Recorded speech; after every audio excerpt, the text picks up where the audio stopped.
For this project, I started with a 16.5 by 11.5 tray that I had actually picked up at a garage sale for $1. I painted the inside white as best I could, and then I took painter's tape after it had dried and covered that up because I'm going to spray paint the sides red. And this is not actually the paint I end up using, but I do spray paint it red with this other paint called Krylon Fusion Gloss Red Pepper. The first one I showed you just did not give good coverage. And then after it had dried, I pulled up all the painter's tape, and it ended up pulling all the paint up that I had painted on there. So it was kind of like a waste of time. So I don't know what I did wrong, why that tape pulled up like, or why that paint pulled up like that, but so what I decided to do is I was just going to go ahead and mix up some white opaque resin and use that as my base for my project. The resin I decided to use for this project is Let's Resin Epoxy Resin. It's a 1-to-1 ratio resin that you mix for 3 minutes in a cup slowly. So I do have this video in fast forward. I'm really not mixing it that fast. You need to mix it slowly to help prevent bubbles. So I used an opaque colorant and also some mica powder, some sparkly mica powder, and mix that together with the resin and poured that on top. And you can see through it, so I ended up having to mix up a bunch more and covering it. And after that had dried, I was ready to start my project. The base turned out pretty nice, and I had picked up this half rolling pin from Hobby Lobby that says North Pole Bakery. I thought it was adorable. It's flat on the back. And then I cut out a gingerbread boy and a gingerbread girl, and I cut out a couple of pieces of carbon paper and taped those together so they wouldn't move, and then actually taped the carbon paper down to the white also. And I'm going to trace this out, and you do not need to worry about it. It's going to leave red trace marks, but we're going to take rhinestone chains and cover those all up. I go ahead and trace around both figures, and then I remove the carbon paper and the figure. And then I take a little bit of alcohol. Actually, I'm using an eyeglass cleaner that has the rubbing isopropyl alcohol on it. And I clean up any stray lines that I don't think the rhinestones will cover up. I take clear Elmer's glue and I trace around the perimeter of the figure right on top of the red carbon marks. Then I take 4mm rhinestone chains that I picked up on Amazon, and I go right on top of the clear Elmer's glue. And I cut them to fit with the heavy-duty scissors. Everything I use in this video I will link in the description. And then I move on to the little girl. And you don't need to worry if any of the clear Elmer's glue leaks out around. The resin that you pour on top will totally cover up the clear Elmer's glue. That's why it's important to use clear Elmer's glue and not the regular Elmer's school glue that's white. Next, the gingerbread girl is going to be wearing a red dress, so I take some 4mm red rhinestone chains, again that I picked up on Amazon, and use that for the dress. Now you can get rhinestone chains on Temu also, but I've found that they only have the 2mm. They do not have the larger 4mm ones, and I really like the 4mm rhinestone chains. And I also continue on with the red rhinestone chain to do a little decoration around her neck and also for her red bow. So I do mess around with this for a few minutes because when I looked at it, I thought, oh, the gingerbread boy looks like he's not centered properly, and that the girl is down lower, so I kind of move him around a little bit and clean up some of the marks that you can see.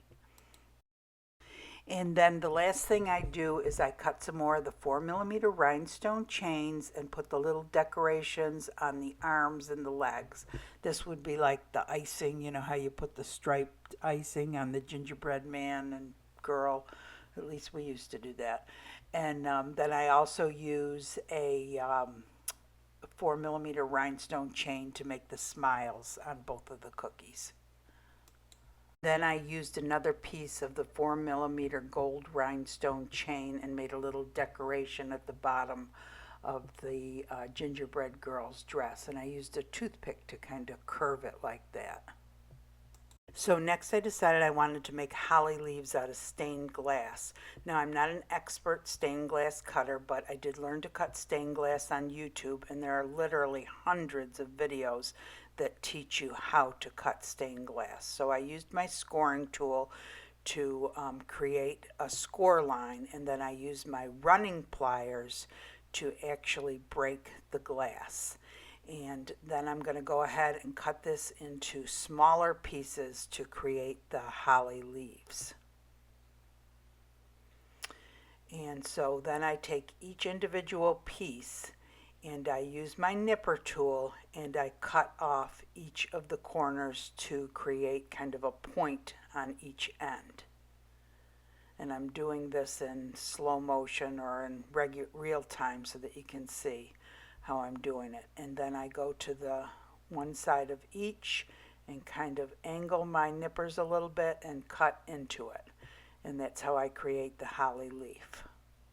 I also created 2 little holly leaves for the little gingerbread boy.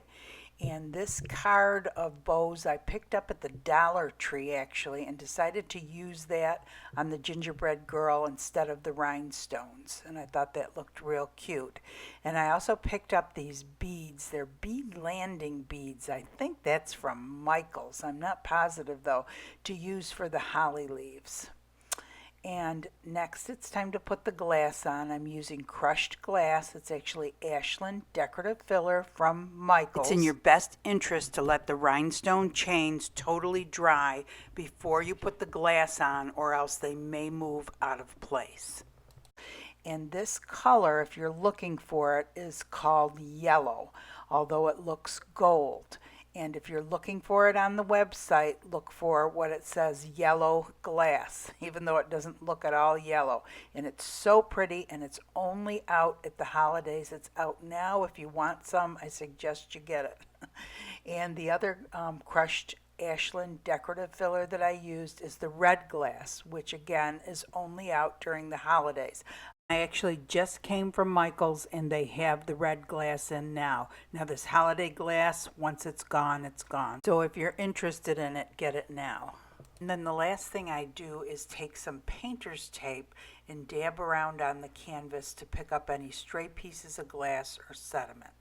So the resin I'm using for this project is Let's Resin, epoxy resin. It's a 2-part resin, one part resin, 1 part hardener. You mix together in a cup slowly for 3 minutes like most of the other resins, scraping the sides, scraping the bottom. Now after I mix up the resin, I usually drizzle it over the glass first to make sure everything's covered. Now the resin that I'm using here is just the clear resin. I do end up putting some chunky glitter in it later. And I'm taking the holly leaves and just putting a tiny bit over the top of the holly leaves, just like swiping them, because they are textured glass, and if you pour resin over textured glass, the texture will disappear. And I'm also putting a little bit of resin underneath the holly leaves so that bubbles don't get under there and they stick well. Next I mix red, gold, and white chunky glitter into the resin and mix it up good, and then I pour that over the entire canvas. But I do not put it over the holly leaves or the gingerbread cookies. And I just go ahead and I spread it out with my spoon. It's important that you use your spreading tool, whatever you're using, and push it up into the corners and along the edges, because I know they say it's self-leveling, but it really does need a little bit of help. It's important that you have a level surface. My tables are not very level, so after I spread everything out, I have been putting it on the floor because I know my floors are level. I do use the heat gun to get rid of the bubbles. I do use a toothpick. I look at it at eye level. It's really important. It's important that you move your project around, look at it from different angles, see if there's any sediment in it. I come back at 15-minute intervals after my project is done and recheck it, make sure nothing's moved, make sure there's not any more sediment, use the heat gun or the kitchen torch to go over the bubbles again. And it's in your best interest to cover it with a dust cover. Now, this particular resin has to set on a level surface at temperatures between 75 and 85 degrees Fahrenheit. All resins are different. You need to read the directions for the resin Hey that you are everybody, using. finished my gingerbread boy and girl. I think they turned out real cute. This little rolling pin is so cool because it's actually flat on the back, which worked out perfect. And this is actually from Hobby Lobby. So the other things that I wanted to tell you, so I went out looking for buttons because I have buttons, but I couldn't find 4 matching buttons in my collection. And I went up to Walmart, I went up to Joann Fabrics, and they either were too small or too expensive. And I ran into the Dollar Tree just for the heck of it. And look at this.